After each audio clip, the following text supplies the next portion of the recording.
Hello everyone, I am Moksha. Welcome to CatchyConcepts. So today we'll be studying the WNT signaling pathway. Now this pathway is very different from all the pathways that we have seen before. It consists of two receptors whose co-activation starts the pathway. These are the LRP and the frizzled receptor. This is the LRP receptor and this is the frizzled receptor right here. Now in this pathway there is already a process which is going on without the activation of receptors. So we divide it into two phases. First one is the off phase, second one is the on phase. So let us discuss the off phase first and then we can move on to the on phase. Now the off phase is marked by the formation of the destruction complex, and this destruction complex consists of axin over here in the rectangular box. Then we have the anaphase promoting complex or the APC over here.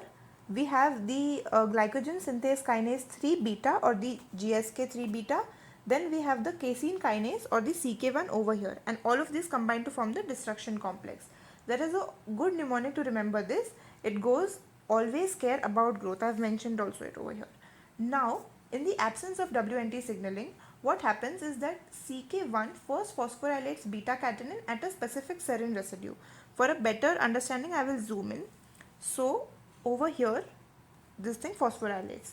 Then what happens is the GSK3 beta then phosphorylates beta catenin at an additional serine and threonine residue over here.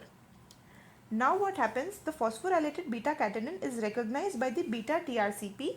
This is the beta translucin repeat containing protein. It is present over here. This is the beta TRCP. Yes. Now what happens, the beta TRCP basically ubiquitinizes the whole ligase complex, because E3 ubiquitin ligase will ubiquitinize anything that has a phosphate group. So this will ubiquitinize over here. Now what happens, beta TRCP facilitates the ubiquitinization of phosphorylated beta catenin as I discussed. Now this will tag it for degradation. There is a golden rule. Once something is ubiquitinized, it will only result in its degradation.